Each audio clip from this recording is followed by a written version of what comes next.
Well, we're joined now by someone I've gotten to know over the years, good pal, good friend, but you might have one of his products and his company's products in your pocket right now, and you may not even have realized that they've got products throughout this entire event that are making it electrified. So Adam from Anker, dude, how you doing? Hey, thanks for having me, Matt. Great to see you again. And again, congrats on the announcement. Thank you very much. And again, we want to make EV charging simple to understand for everybody, and through Chargeway, we wanted to make that also the pricing visible and make it easy. So that's awesome. It's something that was behind the curtain for a while, but I appreciate that. Thank you. That's great. That's great. Yeah, so thanks for having me, guys. I'm from Anker. We have a booth over there. If you're here, it's around the other side of the building here, but we are one of the sponsors here at Electrify Expo. We've been a sponsor for the last 3 years, so as you know, and all of our products are actually, you're hearing our voice because of our power stations. So not our speakers, our power stations are around the expo. You guys just announced a new product just then. Yeah, well, we also make speakers in our other line. So. Well, no, but really the point is, if you go to events, if you've been to any event in the last 10, 20, 30 years, oftentimes if you heard speakers, you heard people's voices, you saw things that were powered up, the inflatable towers that happened. Oftentimes you would hear a brrrr, because they were not powered by electricity that was from a battery. It was from maybe a generator that was not gas an efficient, nice generator, a really old, loud one that had something leaking out of it. But everything here that is powered is through Anker products, and that is because you can take a battery and you can have it as small as something in your pocket, or you can have it something as big as something to power a car. And Anker, what you guys have built, you're not doing the car side of it, but you're doing the lifestyle side of it. Sort of. Yeah, we'll get to that. We'll get to that. So we, like Matt said, we have chargers that from your pocket that you can fit in your pocket that'll actually do 1 or 2 charges, 5 or a 10,000 milliamp hour battery, and then we have them that'll go up to a 3.84 kilowatt hour battery that you can expand with expansion packs to 53.8 kilowatt hours, which means you can kind of get some nice juice into a car. Yeah, that's like the size of an old school Nissan Leaf battery, basically. Yeah. So I mean, Daniel, we've talked to a lot of people today already about just kind of different touch points of where electrification impacts their lives. Again, in the idea of high density urban living, where you can have access to portable power really matters. Is this something that you either have yourself been either integrating into your own life, but also people that you might talk to here, like again, that are in high dense urban city centers, about do they know this is an option yet? Not really, I think. I mean, I'll speak for myself, so I'm a bit of a novice when it comes to this. We are very, my family could not exist without, I think, probably our Anker magnetic batteries that sit on the back of our iPhones. There you go. So at that low level, then we're good. I mean, when I look around here, though, it's kind of blown my mind a little bit, just because all I'm seeing is giant Anker battery packs powering everything, which is amazing. But I do have one question, which is, how do they get charged? It depends. So you can charge them, if it was your home, you can charge them from their wall. You could charge them from solar, which we actually have different, depending on the model, we can take different solar input. So the largest one that you see around can take 2,400 watts of solar input. The newer model of it, which we have in our booth, does up to 3,200 watts of solar input. So again, like if it's on your roof, or we actually have portable solar panels that you can just fold up and slide under in your back seat or whatever, and charge them that way. The newest one, the F3800 Plus, can do generator power pass-through, which is one of the changed features between the two models. So it'll not only charge, but it'll also pass through that power. So while you're using it, you can also continue to use your devices. Right. I mean, my perception has been, these are obviously amazing for if you're doing outdoor pursuits or you're off the grid or whatever. So I live in the city. So what kind of applications are there beyond, say, your mobile phone batteries for the kind of products you offer? Where do you want to start? I was going to say. Exactly. I've had this conversation a lot of times. You guys have applications for damn near everything. We do, and every venue we have different. The consumer is different. So we have people that come up and say, "Wait, is this the same Anker that I have in my pocket?" And they'll make it a big point to dig out of their backpack to show us their small power. I was going to do exactly that. Yeah. Go ahead. No, so do you have your phone on your right now? It's actually in my backpack behind the stage. But it has an Anker battery on it. So we've had people that say, at this venue they're talking about camping. They're going to the beach. We're on Long Island. There's some really nice beaches here. We have people that are photography enthusiasts and want to make sure that they charge their cameras up, or their video cameras, or their microphones, their drones. If you're a drone enthusiast, if you're an EV bike enthusiast, we actually have somewhere over there, we have a bike charging station, but the smaller scale of that is you could put your bike on the back of your car to go from one spot to the next spot, take the battery off and charge it with one of our batteries in the car. So you're charging it, it's charging at whatever rate it's charging at. You're not straining the car, you're not straining, you're not using especially if it's an EV, you're not using that power from the EV to charge it. You're using something completely separate. Well, and I think what you're describing too is that oftentimes, again, growing up the last, in my lifetime, 45 years, God, I'll be 45 this year. I just said that out loud. See, I'm just trying to make myself feel good. You're making me feel He's very like, old. you child. No, but think about it, in my lifetime, what batteries have meant to just even me and my generation, and you go, okay, well, I had it for the remote on the TV. I had it for one of my favorite toys as a kid. But it was always this thing of like, and batteries, they just, they're useful and then they're not. They're useful and then they're not.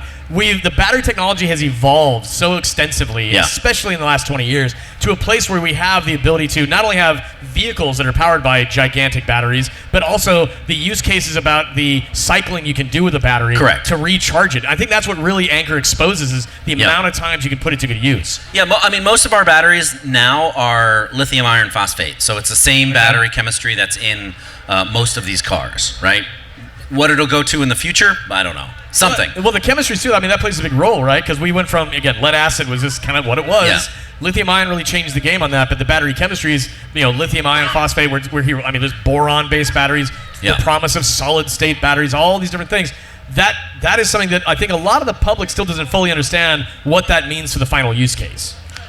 Right. What I know of Anker is you guys are real innovators in terms of the way you're able to package the power products that you have, right? Yeah. And into the nano charging plugs and all that. And I think the more innovation that we can find in the way that we're able to store and distribute the power is always going to be better. And the fact that you guys can push it from a more consumer perspective outside of just the walled garden of being an EV, EV manufacturer. And one of the things, we have batteries that are 288 watt hours they're perfect for camping. They're literally the size of like a small lunch pail, like a little tiny, like a lantern, right?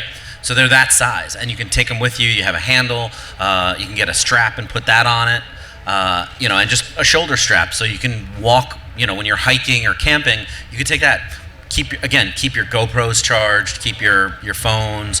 Maybe you have a kid who just will not, stay off of the internet and on an iPad to keep them busy. So that's when you say, oh, sorry, that Anker doesn't work for your iPad. Sorry, kiddo. You gotta go play. It worked yesterday, You gotta Dad. go play outside. No, but what we're describing though is a lot of these different use cases where people have not think that they could apply a battery to. In camping growing up, it was like, you had the generator with you if you had to have some extra power, whether someone brought a trailer or whatnot. That's something that is changing over. And to your point, you guys have the ability to, if you wanted to, throw out some solar panels and get some extra juice in those as well. These are things that I think that understanding how batteries and energy works in people's lives, we're democratizing energy in some ways through these types of products. Yeah, and it's really kind of trying to help people understand, for us being here, is what they need to charge their products or power their products. So, and I think when we first met 2 or 3 years ago, we had this conversation that's, what do people need for powering? To power, like how much does a fan use? How much does a fridge use? How much does a phone use? So I always ask that question, right? Like, you can have an Anker battery, for example, at an apartment, and they'll take the smallest one and be like, "Can I power my house with this?" Right. It's like, no. But you can power certain elements of your home with it. Correct. One thing that you pointed out to me I thought was very interesting, and this is even the conversation we had with Stefan earlier. I might reference him all day because I love that conversation. But how you can power up your apartment when you don't have the same, again, flexibility or ownership around it as a homeowner might. But for example, you could put one of your larger Anker batteries. It's on wheels. You could have it in your closet and have it powered up. If inclement weather is coming. And I live in an apartment, so I don't own my own apartment, so I literally cannot affect the power structure of the apartment. My landlord won't let me do it. But you could power up your... I can keep one in my closet or in my spare bedroom. I don't have a spare bedroom, but I could keep it in my closet, roll it in, and say, I live in Florida. There's hurricanes. Like, we're luckily just about to get out of hurricane season. Mild season. Unscathed. So, but I can roll it out and, do that and power whatever. I can just plug in the fridge and have, days of power with the fridge. Well, it's energy ownership in a way that we haven't seen before, and I think that's a big part of what a lot of people come to Expo. I mean, they have yet to understand what all this means. That's why they're here. Is to be educated, to learn. Yeah. It's about the cars, but it's also about electrification in general and how that applies to your life. I still say that my favorite example that somebody ever said, it was at one of the expos earlier this year, is they said, I really want to go camping. My wife will not go camping with me because I snore, and I can't bring my CPAP if I don't have power. Can I power a CPAP machine? I just had this, I thought this was a question of like, can I take this Anker battery and just take care of the snoring? It's like, oh, no. You can power the CPAP machine with it. We're not that dark. We're not that dark. No, but I think that's the point is all these little odd applications of, I'm not at home, I can't do it. It's like, no, you can go camping and use our products to facilitate all these other kind of just niceties that people might, again, there's rough in it. And what do you do? What do you and your family do that you can use power outside of being able to plug into a wall? Not enough camping, I think. Everybody's not a camper, so everybody's not a camper. Some people like camping, some people like glamping. Well, I mean, I think, in terms of things when you're out and about, and well, actually, one thing when you were just saying that resonated. So I live in the city in a pre-war building. I don't completely trust our electrical infrastructure, right? And we had, like, during Sandy, and there were outages across the whole city. I was here. I lived in Hoboken. Right. So, there's obvious kind of redundancy benefits to knowing that you have power stored somewhere. I think beyond that, we drive an EV, so we use that you mentioned earlier, are you doing anything directly with EVs in terms of, is there kind of overlap between what you do and how EVs might be powered or how they power? Personally, no, but we can actually power, with our F3800, you can power an EV.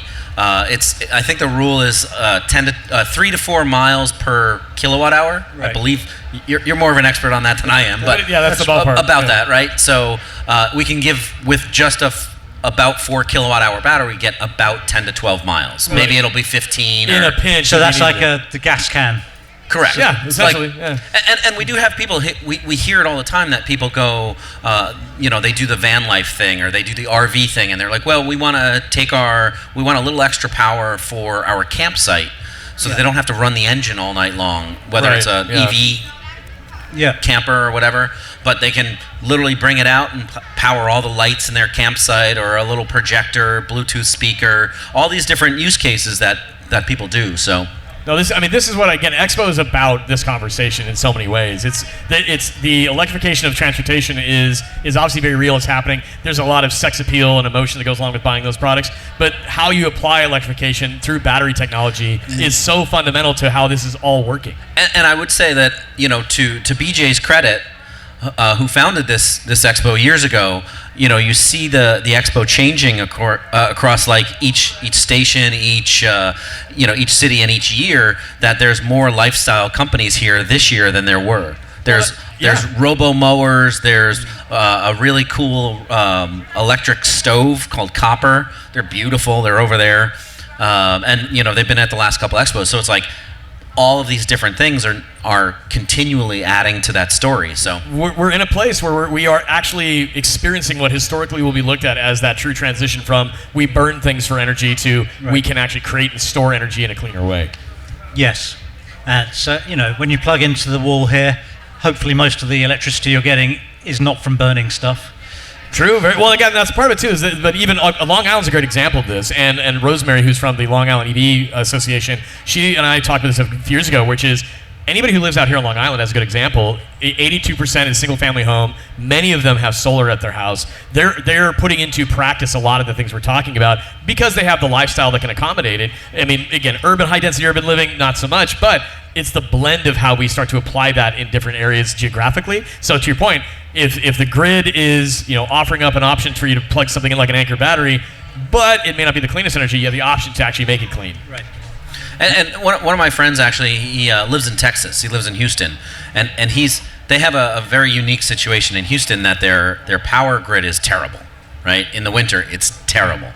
So he has our batteries powering his home, but here's the thing: his power company, it's really kind of cool. From I think it's 6 p.m. to 6 a.m., they don't pay for power; it's free power. So he uses the batteries to literally charge, to like run his entire house. His pool, his a small cocktail pool, his a theater room, washer, dryers, all that stuff. He does have some solar out in the backyard, but then at 6 o'clock he has it switch over and it recharges and then it powers his house. That's a free energy lifestyle. That is. You can't do that with fossil fuels. How much do you think he pays for power a month? But based on what you just described, I don't know, less than $10. 27. Okay, but not bad. Not bad. Well, a little room for improvement for him. No, go. I'm sorry. Go ahead. No, I mean, go. Well, I was going to say we've covered a lot of topic on this. I mean, I think for Adam, number one is where do people find Anker here at the show, and then where do they find Anker after the show? So first, I guess just when you're walking around, you can obviously see all the TVs, the speakers, the DJ booths, the different booths around the show that have them. You'll see our different power stations. The all inflatable arches are powered and recharged with those. You can find us. We actually have a couple different stations. One is here in the EV Reality Check booth. You can come if your phone is dying, come check it and charge it. We have USB-C and USB-C lightning cables in the booth. We have another one on the other side over by the lifestyle stuff. So the mowers over there as you go toward the cars, the bikes.